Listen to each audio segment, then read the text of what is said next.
Hey, welcome back to Piece by Piece Mosaic. Today we got a completely different episode. When most people think of mosaic art, they immediately picture bright, glossy, shimmering sheets of glass.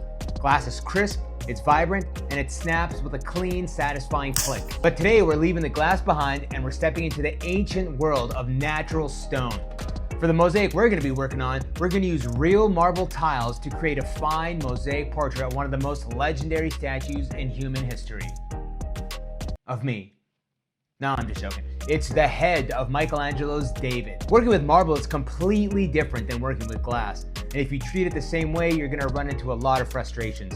So here's the thing about glass tiles. They're hard, rigid, and completely manufactured. But marble is a natural metamorphic rock. And that means it's actually much softer. Glass will break cleanly in the direction that you want it to most of the time.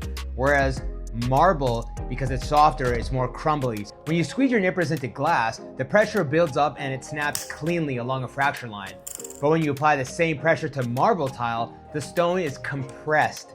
So instead of a perfect uniform snap, the edges tend to crumble into tiny bits of stone dust. Because it's softer and more porous, you have to change your cutting strategy. If you try to nip right on the very edge of the marble, it'll literally turn to powder. Instead, you want to use heavy-duty compound nippers or stone cutters. Bite a little deeper into the tile and make a confident, swift cut. And you're gonna have to accept the crumblies because they are a part of the process. And actually, those slight imperfections, you can use them to your advantage to give the portrait an ancient, organic texture. Our subject today is going to be the head of David. Shazam! You can download this template right off my website for free and print it off at any sizes you want. We're gonna capture what was a flawless marble statue using tiny, flat pieces of marble tiles. Because we're working with marble, we're not working with fake manufactured bright colors. Instead, we're gonna be working with natural earth tones, subtle whites, soft grays, and creamy and pinkish textures. Again, this is all natural stone. And because this is natural stone, we can't rely on bright colors to create the depth. So we're gonna have to let the grains and the darkness create the shadows and the shading underneath the chin and the eyes and the shadows of the curls. So as we glue these down, you'll see how the soft matte finish of the marble acts completely differently than glass because marble absorbs the light and it's going to give the final face a smooth, realistic, three-dimensional depth that you can't replicate with glossy, shiny tiles.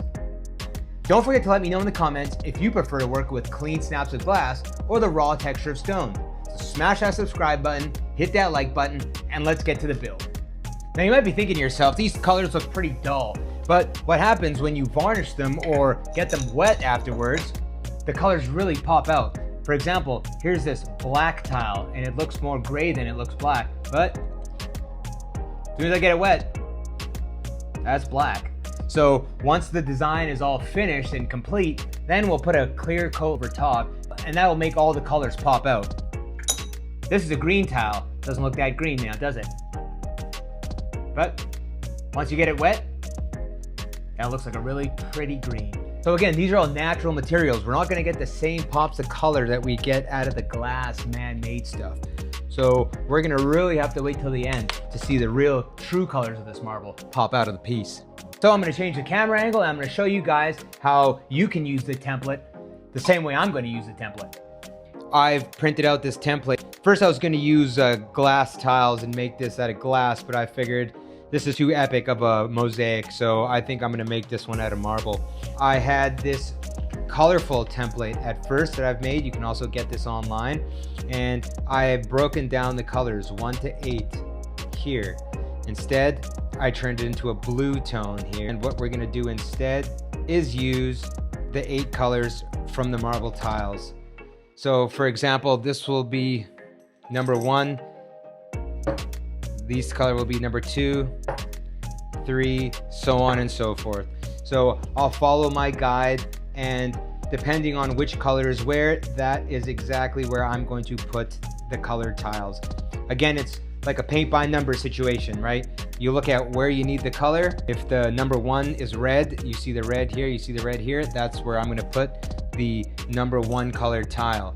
Number 2, that's these tiles here, and wherever it says orange, which is a lot in the hair, number 2 here, 2, 2, 2, that's where I'll put the number 2 tiles. So that's how I'm gonna go about creating this mosaic. I'm gonna finish off one color at a time, go down the list, and eventually we will be finished.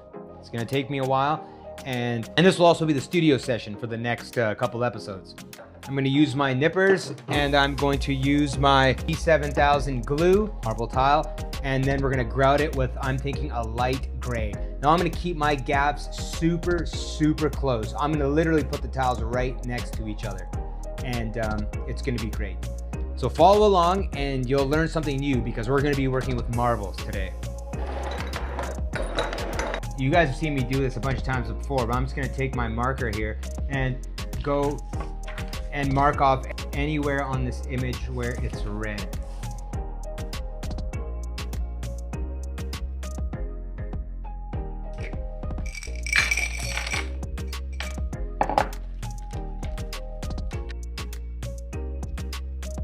Now comes the fun, relaxing part where you get to cut the different tiles into the different shapes. And remember, you don't have to be perfect. These lines are just a guide. As long as it fits somewhat close into that shape, then that should be just fine.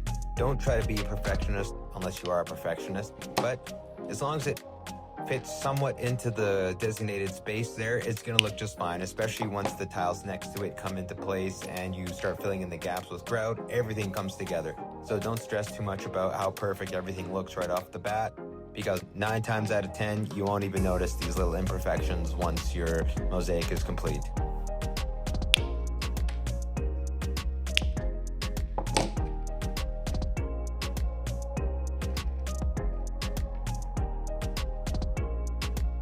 So as you can imagine, guys, this process is going to take me a long time. So I'll be continuing this mosaic on in my studio sessions that come out every Thursday. And remember, there's quite a difference between working with glass tiles and marble tiles. Marble tiles are softer, absorb the light more, and they don't really shine and glisten until you put some clear coat or get them wet. So this is going to take me a while. I hope you guys will follow along and learn more about making mosaics with marble tiles. I hope you guys have been enjoying the project so far. If you have any comments, please let me know how I can make this channel better, how I can make the videos better, and any ideas or questions that you guys have. Also, if you're not subscribed, I'd love for you guys to subscribe. I want to get to 1,000 subscribers by the end of this year. That is my goal, and I'm sure we can make it happen. And lastly, be sure to share this page and like the video if it's something you think you'd be interested in. Making mosaics is so much fun. It's so versatile, and anyone can do it. It's also a great way to turn your brain off and keep your hands busy while you watch something in the background. So again, thanks a lot for everyone that has subscribed. Thank you guys for being here. And I'll see you guys on Thursday's studio session when we continue on making this David mosaic. And if you do want to learn more about mosaics, maybe watch some of these videos here, or here, or wherever they're going to show up. They're around here somewhere. Until then, take care, and I'll see you next time.